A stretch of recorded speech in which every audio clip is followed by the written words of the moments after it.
Come on in the room. Yeah. I gave myself the wrong.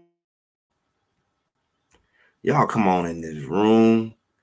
I'm so shaking. Whatever. I got the wrong name on the screen. Let me fix my name. Woo! Y'all welcome. Greg said is back the day after. We're back on StreamYard here. Thank you all for showing back up. We have week 11 going down here. And y'all know I got so much to say. I gave a fair warning on my post on my community. It's gonna be one of them type of days. And I earned it. I earned this. I earned the right to talk. I'm not a hater. I fought off more haters than a little bit. I've been a hater warrior. And I fought the good fight for Colorado. But somehow along the line, these doggone Colorado Buffaloes, they just ain't found the fight for themselves. They fight far as, stand in the game. But we haven't really seen that fight to say, I refuse to lose. I have every opportunity in my life. Well, yeah, we gonna talk about Colorado Buffaloes beat themselves again. That's the title. Yeah, I said I didn't come with a little cute title today. Make it sound that's what it is. The Colorado Buffaloes beat themselves again. Can I get a witness? Can I get a witness? Can I get a witness in the chat? Colorado Buffaloes beat themselves again. And I'm gonna get into this thing. I'm gonna get into this thing. Thank y'all for showing up. Y'all better than the Colorado, but y'all show up and look here. We consistent. You know, we got a couple more, and I'm thankful. I'm really thankful for the Colorado Buffaloes. This channel was inspired because I got tired of talking to myself and nobody else who cared, right? And I've watched so much. I watched so much football, especially with Coach Prime over the last few years. I was with them at Jackson, and I just sat back and I just talked to myself. That make you insane just talking to yourself. So, you know, sometimes I talk to people, they didn't know what I was talking about. And so this platform is really giving me people like y'all. Thank y'all. Give me somebody to talk to, and somebody can talk back to me. I appreciate every last one of you all. We went to 2,000 subscribers in a couple months. Nothing I really planned. You can't plan for this kind of stuff. I'm gonna be real with you. I had the belief that it would be over a whole the way things look on YouTube, the way it grows. I had in my mind it would take a whole season for me to even get to 1,000. I just didn't know it was possible. So thank y'all. So continue to like, share, and subscribe. And I hope that the reflection you all have given me, the reinforcement you're giving me, that you all get the same return in your life. Because unlike a hater, I want everybody to succeed. I don't get down on people's personality.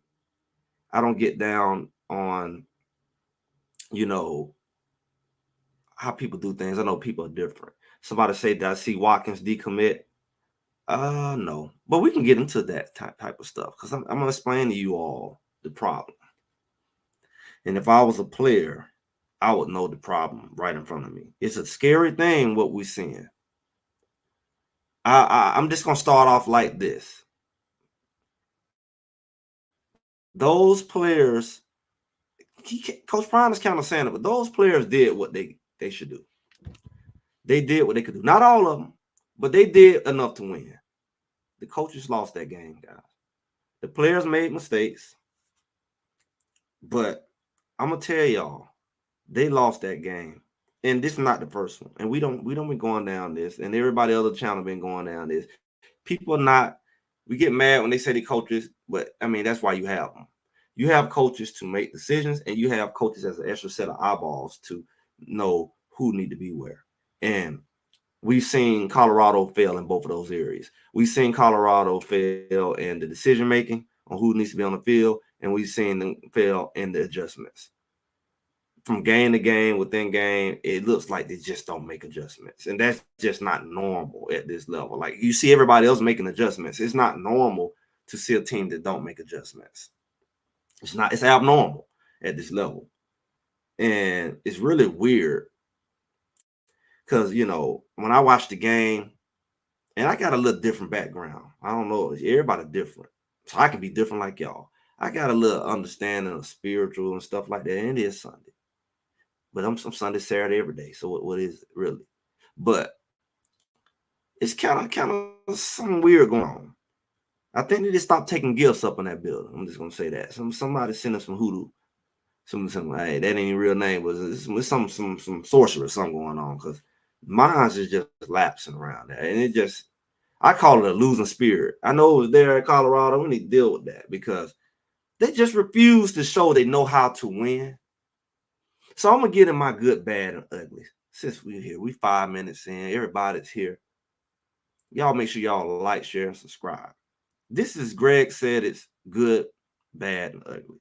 I'm gonna start with the good because I like to be positive. The good. They scored this week. They look like the average Colorado team we've been seeing all season. They've been scoring. They scored more than 3 points, 6 points at halftime. That's what I wanted to see. Because I was like, no matter how bad the line played, no matter how bad that they played, I feel like they at least will score. They were scoring with them on his back 7 times, 8 times. They were scoring. But something weird happened after the break where they just stopped scoring. And those games, I don't know if the other teams put on their breaks, but it's like the points that the other team scored would have been enough for them to win in the average game. They were losing like 27, 19 or whatever. They was losing like close games. But they was keeping the teams under 30, which was different. The defense was doing their thing. They have turnovers. So I was like, well, the offense just scored, we win. So to see them score over 30 again, that was a good sign because the defense performed like they performed prior for our score. Then numerically, whatever the number, but it will be enough. But at the same time, I don't know if the team just felt like if I step on the gas, you're gonna step on the gas, and I'm gonna step on the gas. So I don't know. Maybe teams will just go tit for tat. They will score as much as they need, it seems like. And maybe they just felt like since Colorado wasn't scoring, maybe that's why they wasn't scoring 30. I don't know. But I know the defense has played well. They played well yesterday, but we're gonna get into that too. Shador was back. He don't hobbled around the last couple weeks, and he's back running. He's back running. And he's always, I've been saying it all season. People say, I know you happy. I've been saying it all week. All season. It's open. They're not factoring in him running. That's why they send the extra, either extra blitzers or they dropping extra people in the coverage to basically create a cover set. And they say our little 3 linemen going to get to your quarterback anyway, and we just drop everybody else back. But when he runs, he's gonna make people have to come out of coverage, or he's gonna make less people be able to blitz because he's gonna run right past them. And that's what we've seen. Even with him not being 100%, he's able to run because they just can't account for him. They can't account for him if he's able to run. Now, it shows that he lack experience running because his agility, some of them people he could have put a move on an open field. He just kind of make one plant and go. But, and his sliding ability was off. But for the most part, that was positive because his running, that was the difference in the score. It opened up the ability for the team to score. It opened up the passing. And if they had a ran more, it showed they opened up the running. But it's like, that go back to this adjusting thing. And I don't want to get into bad too soon. But if you're going to run the ball, clearly your strength is not up the middle. Why would you run right behind your guard and center when the gaps in defense is clearly between your guard and your tackle? Don't make me get into bad. But your gaps is down. You can look at the plain alignment. Even if they bring up a linebacker, they blitz in the middle or wide. So they coming from wide, they coming up the middle. Your seams, that's what should run, is always off the tackles, between the tackle and the guard. So if you're going to run the ball, you notice they never ran straight to the hole. They always ran the ball parallel and then off the hole. Now this what gets me. See, y'all did this. It's y'all fault. Y'all did this to me. I was trying to be positive. I don't jump into bad by mistake. But let me tell you, if this is the line of scrimmage, and this is Shador, and this is the D line, you run that way, you run that way, angles, right? But Colorado will run sideways first and then up when they did run the ball. And it's like, I don't understand what's going on. Because when they did run it, it was like a lateral. I've never seen an option go sideways. Play action go sideways. Like, I just don't know. I just don't know what to say. I've never seen it. Their line, your line don't have that much time. They don't have that much time to get the blocks off. You need to let them get the blocks off and take advantage of the seams you got. The longer you take to go upfield with that ball, the more that line is going to collapse. You already know that's not their strength. You got a good 2 seconds. Hut, boom. It's almost like put a fullback in front of them and boom, and clear out any linebacker or whatever. But they're like holding on to the ball, but instead of going vertical, they're going lateral. So the running back is running parallel with the line, then try to go upfield. And then you wonder how, boom, versus just going straight upfield. So I'm confused. Maybe y'all can help me out with that. And appreciate that. Yeah, smash that like button, because I'm going through right now. And I kind of got off track because I don't got into the bad early. But since we're here, because clearly a lot of bad happened. It was some good. It was some good. The line did block a little better. Shador was not on his back as much. So you got to take advantage of that. And the scoreboard showed that when he's on his back, every doggone play, the score showed they couldn't score. When he's up on his feet, you know they blocking. Now you can complain about them not blocking to your liking, but they block. Well, this man put up 30 points, right? The defense just got to do their job. And so when we get into our bad, little league tackling, guys, they look like little league players out there tackling. I know we got smaller guys out there in the secondary, and they'll hit you when they catch you slipping. But just straight up one-on-one with them big running backs, they was tackling like the little giants out there. Do I need to do a stiff arm clinic? Let me do a miniature stiff arm clinic for y'all. This is free of charge. Hello, make sure y'all, I know y'all, one of y'all know him. Shallow, and anybody else, y'all need to send this to your nephew, your uncle, anybody. The stiff arm looks like this, stiff. What you don't want to do is try to tackle around a stiff arm. You don't reach around a stiff arm. This is what you're supposed to do, guys. When a stiff arm comes at you, he just compromised himself. Use your brain. Film, experience, life. If somebody try to stiff arm you, how many arms do they have, guys? Let's do math. Let's do kindergarten math. You have 2 arms and 2 legs. Most people. You're on a football field, you typically have 2 arms and 2 legs. If you're running the football, one hand, let me see if I have football. Because this one hand has the football, and I'm stiff arming you with the other. You just gave yourself away. Because what I'm going to do, I'm going to grab that arm that you stiff arming me with, and now you can't do nothing. Your other arm's on the football. You're basically handicapped. So what I used to do, depending on how small the guy was and how bullish I want to be, either I'm going to get your arm and I'm going to slingshot the mess out of you. I'm going to throw you slap across the field like a Dylan Edwards, or I'm going to take your arm, pull you into me, and I'm going to come across with the other arm, boom, right across your head in one motion. I'm going to take the stiff arm that you're doing like this. I'm going to grab it and I'm going to pull you to me. I'm not going to try to tackle you through a stiff arm. I'm going to take your arm and pull you into me. And a lot of times I pull you into me and take my free arm, which you have none because you got the football. So either you're going to let go of that football or you're going to just take what I'm going to give to you. I'm going to pull you in and I'm going to come right across that. Bow! Right across your chest. And you can't stop it. You can't stop it. So I don't get how these 23-year-olds and Power 5 and all that. I didn't even play Power 5. I could have. I don't get, this is not even a karate class. It's just common sense. If a man is trying to stiff arm you He only has two hands. You can't tackle through a stiff arm. You got two hands, he got one. Why in the world, if you reach out to me with that stiff arm, I'm gonna use your arm against you. And the only way you're gonna be able to protect yourself, you're gonna have to let go of that football. I don't get it. So when you go and get stiffed on like that all the time, you need to spend a couple minutes with me. Do I need to come to Colorado? Can somebody send the doggone? Do I need to come to Colorado and do a stiff arm tackling class? Because I guarantee you, nobody on that team will ever get stiff arm again. I've never been stiff arm like that. No.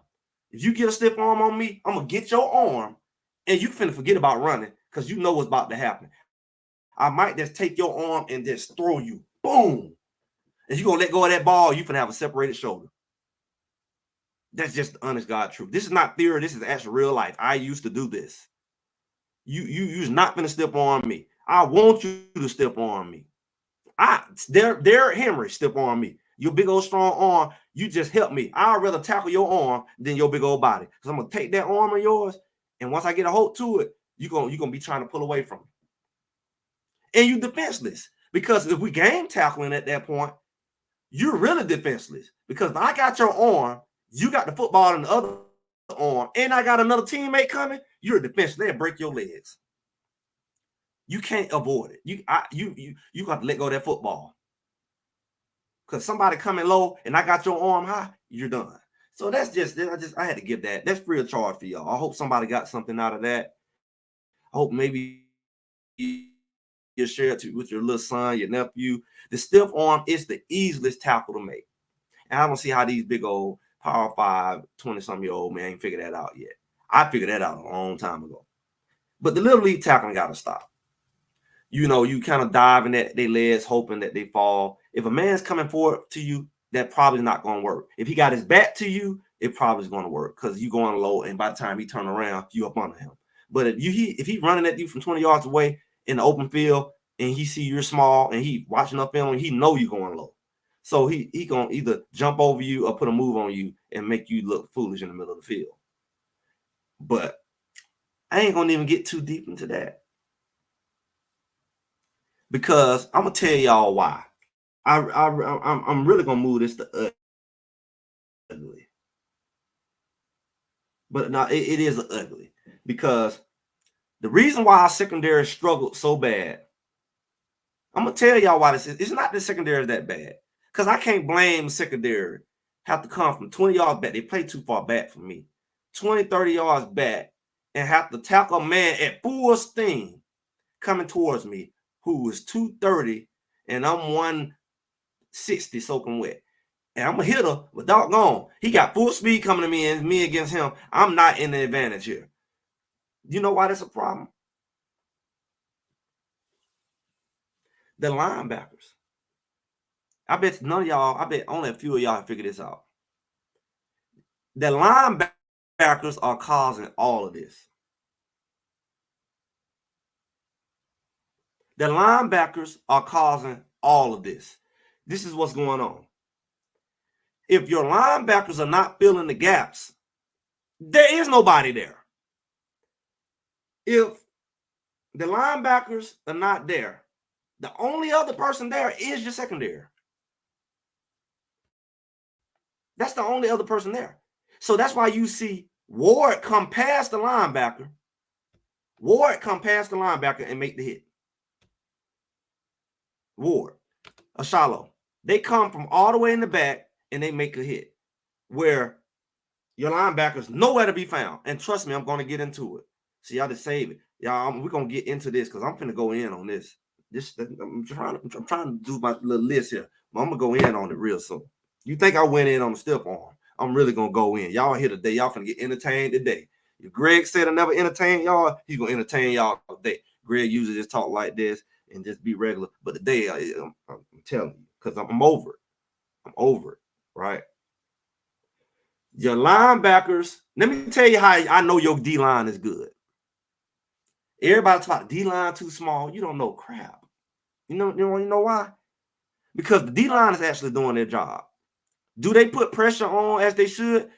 Probably not because they're not blitzing enough. They need to blitz them sorry linebackers because they ain't doing nothing else anyway. Everybody else is getting pressure. Yeah, they have bigger alignment, but they also blitzing. That's where the pressure come in on Shador. Our line actually can block one-on-ones for the most part, unless they just outmatch. It's the blitzes that they don't pick up. They run right past them. When they look at them, doubling down, the linebackers run right by them like, hello. That's when we get messed up on the line. Linebackers blitzing from the inside and outside, and the outside safeties and the corners blitzing. That's where we mess up at for the most part. But the D linemen are the ones who making all the tackles in the backfield.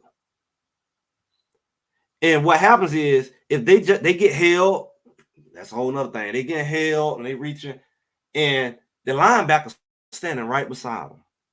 Linebacker, imagine this. Linebacker standing right beside the lineman. That's a no-no.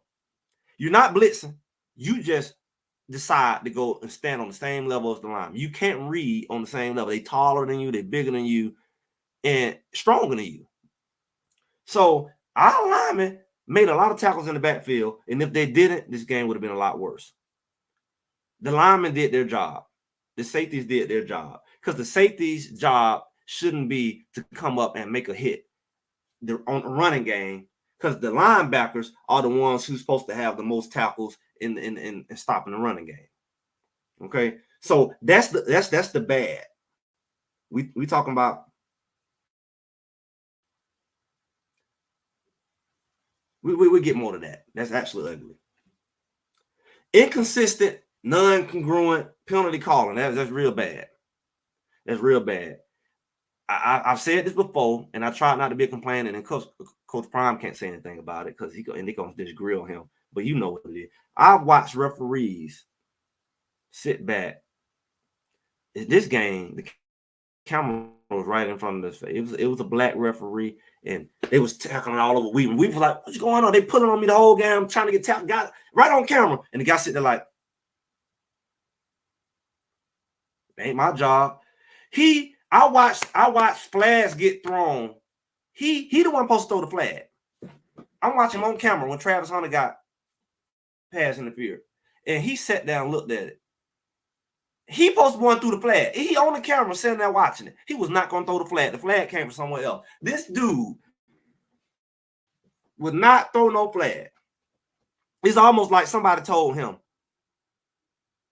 "You better not throw no flag. If anybody going to throw it, I'm going to throw it. You better just be out here. Your job is just be out here."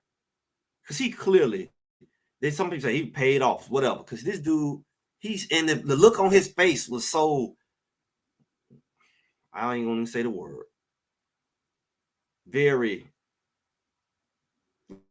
like, yep, I did. It's very offended. It's like he was getting off on it. And so I watch, and we're going to get into ugly on it. I watch these penalties come out. I watch holdings not get called. I watch Shador get busted in the back of the head. After the play, they didn't call no personal foul, no targeting. He was already on the ground, and if that wasn't enough, the guy went at his head, and he didn't get called for targeting. And that was at the end of the game. That should have been a 15-yard penalty.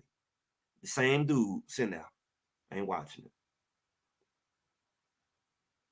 This dude hit Shador in the back of the head, number 5. While he was down, they did not call a personal foul. That would have put them. Yeah, that number 5 kept hitting him after. They only called one time on Shador. They called 2 back to back. And I'm gonna tell you, people talking about that third down stop that the D did in the red zone. That the guy just pushed it, and the guy flopped. He pushed the quarterback down. He shouldn't even touch him, but he just pushed him. He didn't hit him in the head. They called roughing the passer. And the next play they scored. That's supposed to be the field goal. Colorado would have been up 14 to 17 to 10 or something like that, or 17 to 6. It was something like that, where it would have been at least a 2-possession game. And we're going to get into all of that. Because that roughing the passer they called, then they called another roughing passer in the same series. But they wasn't calling half the roughing the passers on Shador. The inconsistent penalties is ridiculous. And it's been going on. It's the pass interferences. They clearly are in on it. The looks on their faces and the smirks and the blank looks they look at people. And the disproportion. It's not a mistake that Colorado has way more penalties than everybody else. Yet they do some stupid crap like jump off at all the wrong times. They do at all the wrong times. They don't jump off just to jump off. They're gonna jump off to make sure they was going to be 3rd and 4, 3rd and 2. We're gonna make sure we're gonna be 3rd and 14 or 3rd and 10. They're gonna do them kind of penalties. But we'll get into that. The Mata miss. All right, y'all want to talk about that. I got that as a bad. This is a rare miss from Mata. They say that Coach Prime froze the kicker. I didn't catch that, but I guess he did. They called it freezing the kicker. Maybe something was going on. And it was on the hash. And I'm not sure. I know that when they do kicking, they usually choose kickers based off of who kick better on that hash. Maybe that's not the best hash for Malta. Maybe he's more of a left hash kicker than the right hash. Because people say, oh, he can't kick from 40. Silly. It wasn't the distance. Clearly, he clipped the ball halfway up the pole. It just was wide. It was a little to the right. He usually kicked the ball right down the middle. He kicked the ball pretty much straight. He was on the hash. He pretty much kicked it straight. That's what happened. He's a straight kicker. He did kick it straight, but he needed to hook it a little bit to the left because he was on the right hash, and he's just not the type of kicker who can hook. So that's probably why some of the other kickers are better. Like, it wasn't that they had no other kickers. He was the right kicker. He, sometimes they say that distance and hash, some people perform better. That's the only thing I can say, because Mata, he usually don't miss, but maybe that hash threw him off. He had plenty of distance, so distance is irrelevant. We didn't need a further kicker. He's been the most consistent kicker. It just was a bad time for him to miss. But I'm gonna tell you, I don't think that's what lost the game. If y'all had to watch the game with me, I wish I was live. The possession before that is where they lost the game. I was watching the game with my mom, and I told her, it's like a prophetic moment. This is what's going to define the game. You know what defined the game? I don't know. Was it a turnover? The defense was stopping them. When Colorado was driving down the field and they were up, I'm trying to see where they up or where is it tied? I think it was tied by that point. And they had that 3rd and 1. I think it was like 31 at that point. It's before Mata. And it was 3rd and 1. And they threw that ball. And they was running the ball during that series. And they ran the ball right before that. And I think they called the timeout or something. That's where they lost that game at. They lost the game by just being passive. So we might as well just go ahead and transition into the ugly, because that's what we get into. They had that game in so many ways won. They had the game won. This is one of them. This is the main one. It was 3rd and 1, and Shador stepped back and threw that ball. I think he threw it out of bounds. They got brought pressure on him. Instead of bearing down and getting that 1 yard and not trusting the line, because they say, well, if you didn't run, they would say, why didn't you throw it? Instead of running that ball, they threw it. That's where they lost that game. If they had got that one first down, they was a little past midfield. And the punter did great all game. He punted the ball inside the 5 and all that. That's cute. But if they had got that one first down and scored, they would have won. And I'm gonna tell you why. Because I don't know if y'all should, everybody should be subscribing and following. Make sure you do. If you're new, make sure you do. Because I put comments on the community, on my community page on the game. And I'm gonna tell y'all live what I said. I'm gonna pull this thing up. And I'm gonna tell y'all what I said. I don't know if it's gonna give me the time, but I'm gonna read it verbatim. Anybody who follow my page, my community page, watch this. I said on my community page at about 25, 30 minutes to the end of the game, I said 3rd and 1, and you don't run. I see these coaches just like to put themselves in pressurized situations. Instead of getting the first down and running the clock down, before they score, these clowns prefer putting the defense under pressure. You prefer letting the other team do what you're supposed to do to them. This is a problem, a very big one. I got a couple likes on that. That's how they lost the game. Because that's exactly what happened. They gave the other team the opportunity to do exactly what they supposed to do. Colorado's supposed to ran it. If they had to buckle down and find themselves, they had a timeout and make any adjustment to get that 1 yard. I can fall. If I got to dive through the hole, forget running. I just got to dive, whatever I got to do to get that 1 yard. Don't stand all up like a tree. Hand them the ball and find a hole and dive. Whatever you got to do for your whole life. The difference in the game, 1 yard. If they had got that 1 yard, they was already starting to get in the huddles and slow the ball down. They had got that 1 yard. That first down, it was a wrap. Because all they had to do is run that clock out after that. Forget trying to score. Run as much clock as you need out and score. And if you didn't score, kick the field goal then. They had to go another possession for Model to kick. Because defense stopped them and got the ball back. They put the defense, that's like I said, the defense stopped them after that. And they punted again. And that's when we drove down the Model kick. But if they had went on and got that 1 yard, it was like 5 minutes left. I remember it was like a little over 5 minutes left. If they had went on and got that 1 yard, and then I think at that point, they only had one timeout. I think Colorado had 3 timeouts at that point, and I think 1 or 2 timeouts, but I think it was 1. They would have had to use a timeout. That's what I said. Arizona would have had to use a timeout because Colorado was about to milk that clock, run the ball, get in the huddle. They would have knocked about 3 minutes minimum off that clock. So imagine you got 5 minutes and 30, and I run 3 minutes off the clock. Now it's like 2 minutes. And I score or I kick the field goal. That's what everybody doing to you. You had the opportunity to do it to them. You were so content on this being lackadaisical, like you don't get another chance to get the ball, which you did. And that wasn't even guaranteed because the game could have been over. Defense to stop them then, it could have been over. Defense kept bailing them out. But you never bailing the defense out. I put it in my post. Go to my page. If they had got that 3rd and 1, defense could have got a little more rest. Offense could have milked that clock. They probably would have scored. Or they would at least got a field goal. And they would have had control over where that field goal would have came from. Because they would have been controlled. I'm going to put the ball in the middle of the field or whatever to set up the field goal. You wouldn't have to kick from no hash. That's where they lost that game. I wish I had a camera on me. Mata didn't lose that game. They lost the game in the possession before Mata. Because either way, I felt like after Mata kicked the ball, they left too much clock. That team really would have scored on that drive. They only didn't score because they were strategic. They could have scored on that drive. They just kept falling down because they milked the clock. So they was going to, y'all saying Mata lost it. If Mata had to kick that field goal, them guys went right back down the field.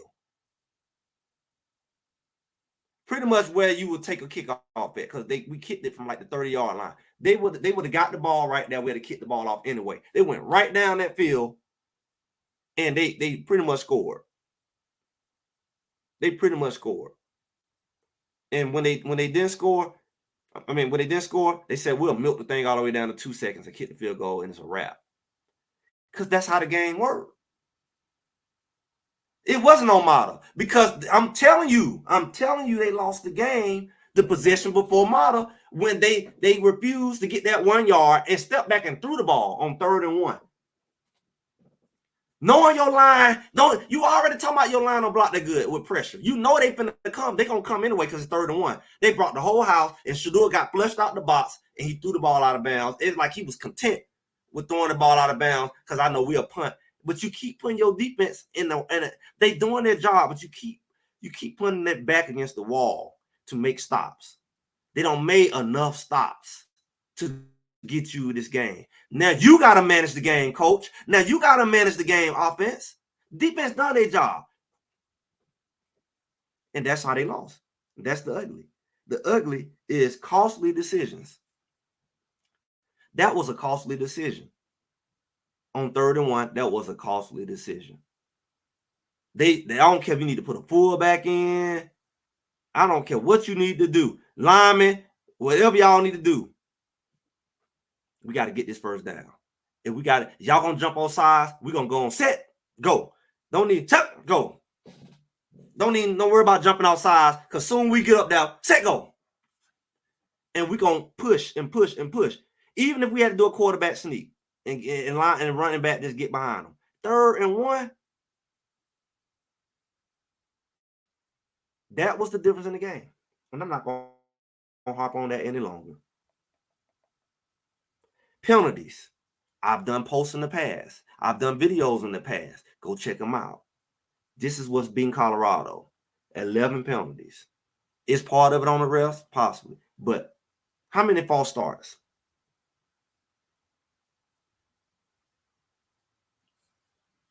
False starts. The line do more. I would love to see the stats on the line. They do more false starts than a little bit. False start. They're the dumbest lineman ever, man. You at home and you jumping off. It ain't even allowed. You ain't at Oregon. The crowd is not loud. Everybody's quiet, trying to let you focus. You jumping. You ain't even got set yet and you jumping. The defense not even moving and you jumping. Yeah, you right, Swag Boy. They did have 2. That's why they pumped out. Because they just ran the ball, again, behind the guard. They stacking 3 people over your center and a linebacker, and you trying to run there. Run between that guard and that tackle. But you can't do that crap standing from shotgun. You're running back 5 yards down the line. You giving them a chance to get penetration before you hand the ball off. And then you holding it. Get to it and get to it quick. But since they didn't get that 2nd and 1, was that they just got down there running the ball and stuff like that with pass. But it was running before that. They decided to punk out and say, well, we just gonna throw it on 3rd and 1 instead of come back to the run. Maybe put somebody in motion, make it look slippery. Do what you got to do, but run the ball. For one, you run the ball because you're running the clock out, fools. You're running the clock out. This is clock management, which is my other ugly. Clock management. Everybody's beating you in clock management. They got to the end of the game. Like I said, they had illegal formations, jumping outside, false start, holding, the line. You can't block and you get all the penalties. If you're going to get burnt, at least not jump outside. You're going to get burnt anyway. What's jumping going to do? But when we look at clock management, that's coaching. They did it last week. Before halftime, you go in 7-3. Clock management, getting the ball back, punt it, good return, score before halftime. Clock management. This is some elementary stuff. And somebody said somebody decommitted. This is the kind of stuff that'll make. See, it's one thing that you lose because you say, we ain't got our Louis yet. It's one thing to say, we just 7 dogs away.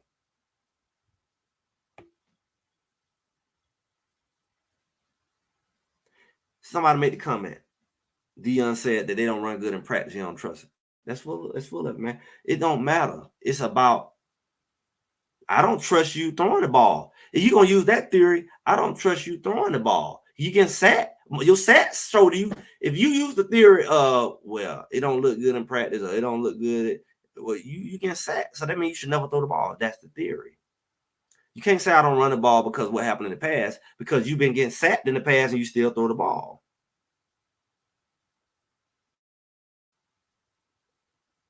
But you never account. You never account for the clock management issues. Your team tired. They kept you in the game with mistakes. The best thing you could have did, slow that game down. You was already slowing it down. You called the time. Hey, y'all, we got to get this 1 yard. Now one of y'all clowns jump off sides. And y'all better fire off that ball for once in y'all life. All this working out we doing, all this dragging, pulling rope and all that. This is time to do it. It's doggone. I ain't asking you to pass block, so you ain't got no excuse.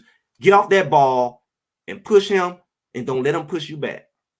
And don't let him get off for you for 1 yard. I done asked you to give me a home run touchdown, 40-yard Hail Mary touchdown. 1 yard. 1 yard. All the practice in the world, I don't know how to get 1 yard. Like, it's really. Hey, I haven't seen too many teams not be able to get 1 yard against us. They gush you and get that 2, 3 yards. One, like I said, I can get the football and dive at the ankle. I can dive through the hole, through somebody's kneecap and get 1 yard. Because that's all I need. Find a hole and dive through there if I got to. Because that's what's on. That goes back to the decisions and clock man. All that go back to them. They didn't really identify the moment they was in, but I did. I called out that moment. I said, this is going to determine if they win or not right here. Everybody's my mata ain't even happened yet. That right there, if they had a score, now they had got that one first down, they would have had the ability to take another 2 to 3 minutes off that clock before they kicked the field goal or score. And it would have put that other team, put pressure on them. They quarterback wasn't playing worth of crap. All his balls was selling. I'm waiting for him to throw some picks the way that ball was selling all over the place. Oh, boy was catching the ball one hand all in the air, and then Ward started crushing his ribs. He was hurt. That stuff was over with.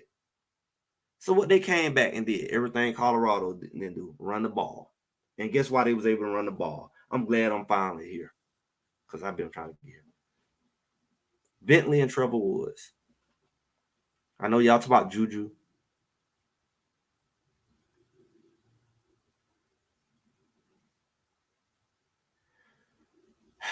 Bentley and Trevor Woods as a linebacker core is the equivalent of a conspiracy theory. How you put those two together, I don't know. Bentley lost his job in the beginning of the year for his inability to read. He run around like a chicken with his head cut off. Bentley, and they all start saying only thing Bentley good for is blitzing on third down. Even go back. Bentley had a chance in the beginning of the season before Juju came. I think it was Ham and Bentley in there. And Bentley and Ham was dumb as rock. And he made Ham look good. And Ham ain't working nothing. So they took Bentley out, and that's how Juju got in. See, people act like we just got here. Like, y'all just start watching the game. I pay attention. Bentley doesn't read.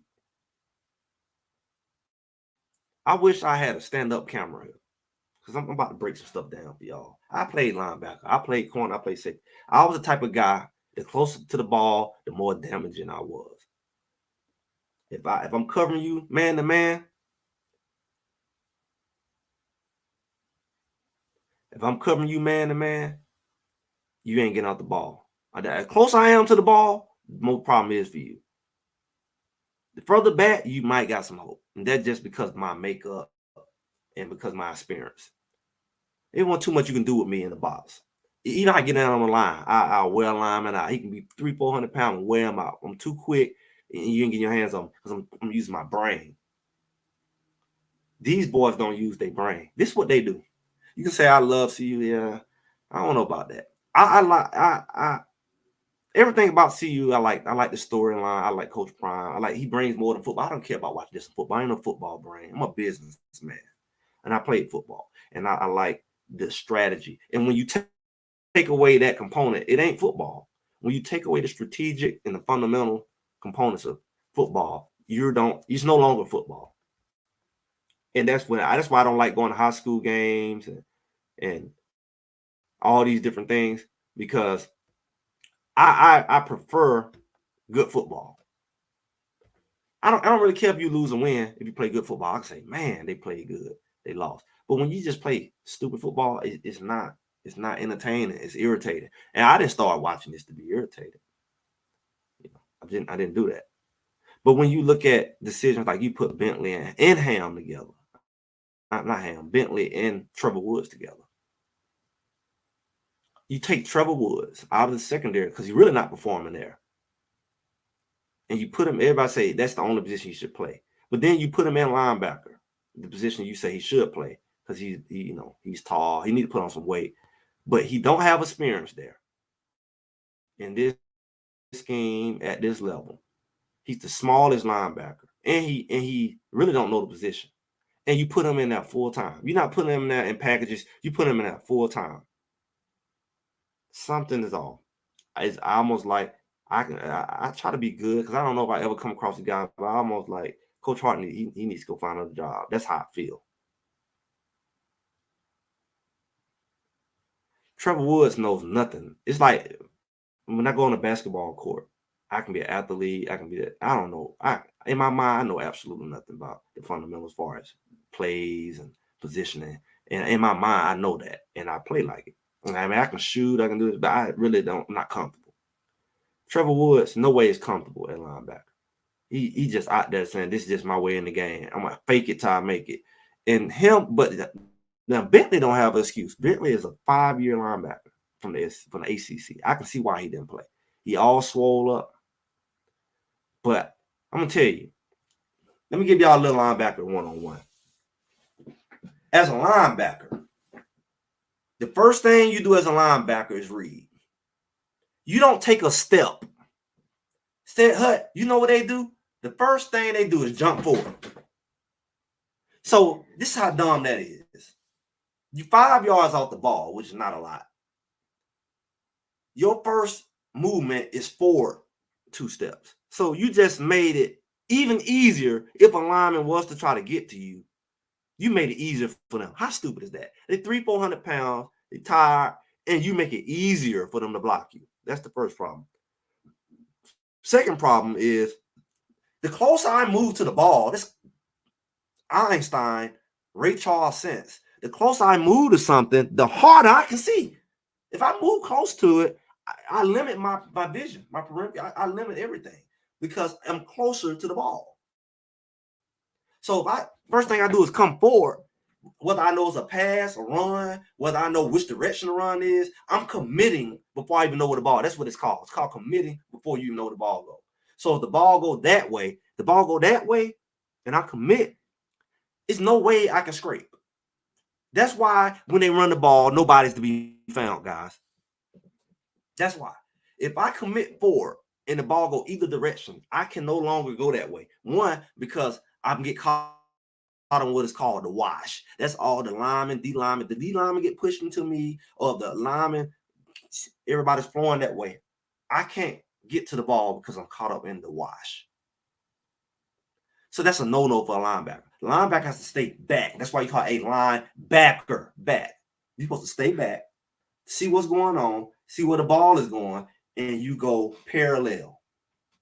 No traffic on your level. The traffic is down there. These clowns, first thing they do is run into a hole. They run into a hole regardless if the ball is there or not. If the ball go in a direction, we have no linebackers.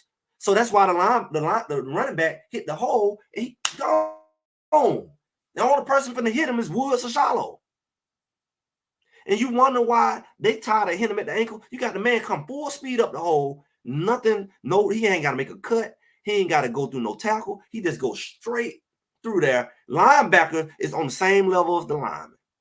They're freaking linemen. They're not linebackers. So your linebacker is no way impeding the rush. There's no way that he's slowing that running back down. He's no way he's even touching them. This is what they do. They run up in the hole, and the guy go right by him, and they reach for him. Act like the lineman, you reach out one arm. You think you can tap somebody one arm? Instead of standing your butt back here, scraping out a line and meeting him in the hole. They're not meeting the running back in the hole. They're on the line, on the same level. So the only way they look good is if the D lineman make the tackle and they don't get exposed to the fact the linebackers nowhere to be found. Go look at the film. Every single play, our linebackers run straight into a hole, regardless if the ball is there or not. And then the ball go right past them. Or the ball goes to the other side of the field, the other linebacker goes in the hole, and the other linebacker is not scraping and pursuing down the line for backside pursuit. So therefore, you got 2 linebackers, and both of them is nowhere to be found. So therefore, your safety's got to make all the hits. Even worse, they line up right next to each other. What's the point of having a linebacker who lines up right next to the other? You got 2 linebackers. The other outside linebackers come up on the line. He basically edge rusher. You got 2 linebackers, and they're lining up. They can touch each other. Now you got all this. You got guards, tackles, center. You might have tight ends who you playing, and both your linebackers is in the middle, right by each other. And you wondering why when the ball go off tackle, they gone. Ain't nobody out there. And what's worse, they out there, they just run into the hole. That's why you losing the games, guys. I want somebody to know that. I think I just answered somebody's question. To me, why we ain't got a run game, a run defense? You do. The only time you got a good run defense is because your D lineman is getting back there, interrupting the transfer, the handoff. That's when you stop the run. Your linebackers and your linebacker like trouble blitz one time. He's like a broke clock twice, right twice a day. Like it's a blind dog. They ran. The only way he making the tackles, they run into him. If he got a read, he ain't tackling nobody. And same way with Bentley. Bentley will make a tackle every now and then. He'll make a mistake and read right. Trevor, he don't never read right. He don't read at all. He just run into a hole and hope the ball run right into him, even if it's the wrong hole. He'll run into a hole on this side and the ball on the other side. He has no concept of being a linebacker. Linebackers go straight down the line, parallel. The ball go this way, they scrape it. The ball go the way, they scrape it. Then they go to angle. They both got to be scraping. They both inside the line of scrimmage. So you have no hope of stopping the run like that. And until they fix that, the linebacker coach, I don't know what he's doing.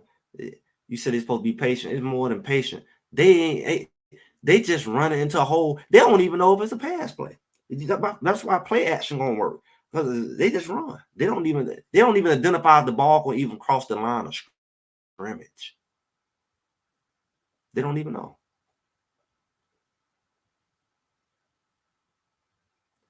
And I think the worst part of it all, somehow, outside linebackers, the worst part of it all is that they just don't have a killer instinct.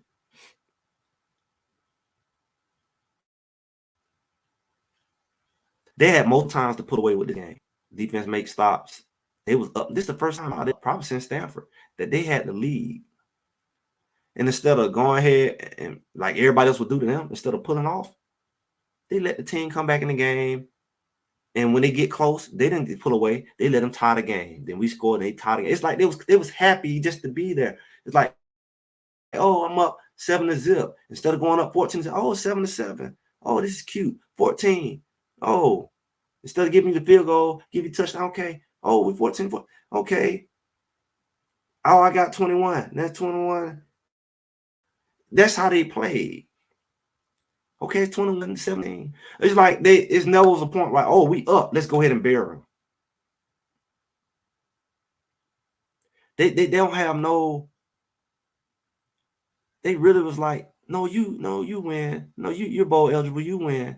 No, Colorado, we want you to have the game. No, we don't want it. You take it. We it's no need for us to win. It was like that. It's like how they play. Like when players push them around, they let the quarterback get knocked down. They have no fight. They really show they have no fight. Maybe it's all that rap music. I'm saying like the haters now. Maybe they live in their head tough, but don't live tough in reality. Maybe they blow off all their steam with the music. They can't blow it off on the field because they don't use all their fire. They ain't got no fire left. I'm a conspiracy theorist now. Something's off. You so tough, you listen to the most gangster music in the world and ain't got no gangster in you. Your gangster can't even show up on the football field. You looking tough, you got the chains on, the grills in your mouth, and then you get on the football field and you soft. If I'm gonna take a penalty, I'm gonna take a penalty knocking somebody block off. My penalty gonna be worth it. If I'm gonna Bobby Boucher somebody and get a rough in the passer, I'm gonna hurt him. I ain't gonna get no rougher passer pushing. Rougher passer, knock his ribs in. It's like this is smart. Roughing the pass.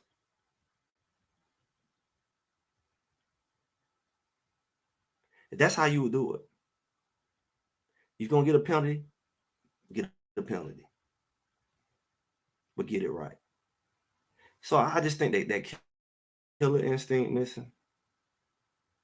They don't know how to. He said, Coach Prime said it best. He said they don't know how to win the game. They don't know how to win, and that's what it is. They almost nutted up when they had a chance to win. Oh goodness, we about to win. Let's do something dumb. Let's let them back in the game.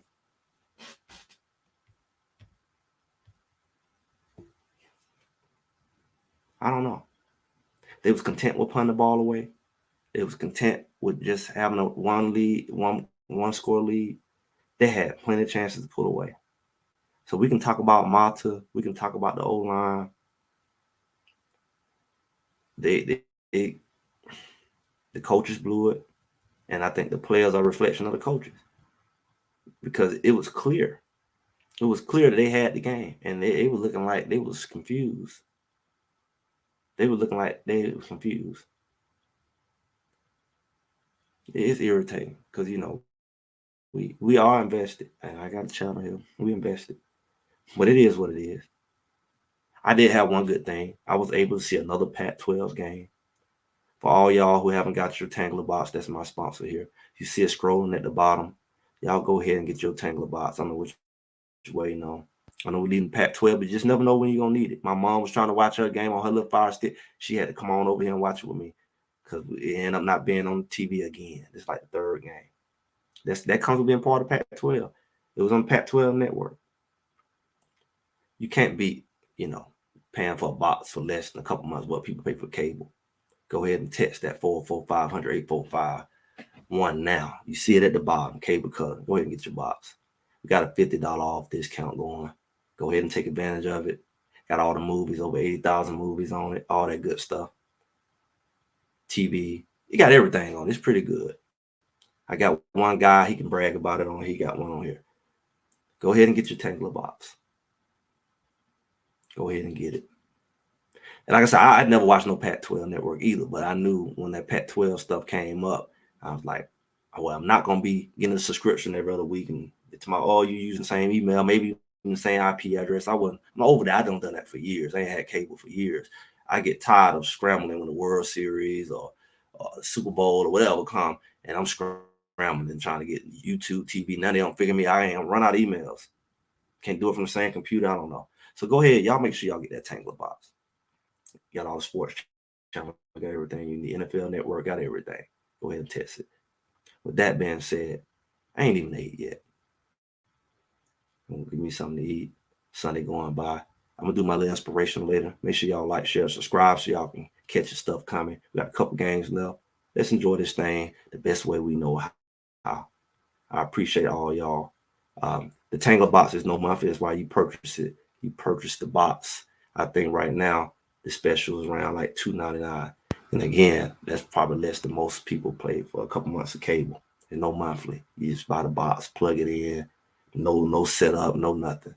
Just set that thing and run it. I got all the movies on it. My kids watched Beethoven yesterday. I'm like, hey, I grew up on Beethoven, with the dog. It's all these old movies, James and the Giants Peach. You can't find that stuff. No, it's just 80,000 movies. I got all the international channels. I got everything on that thing. If I want to watch cricket, Bollywood, all the crazy stuff. It ain't just sports. It's got everything on it. So it's cool. Run off the internet. Take it with you on the trips if you want to. Check that out. But I ain't going to hold y'all. I appreciate y'all. Y'all have a good one. Don't be too stressed out. Enjoy the rest of your weekend.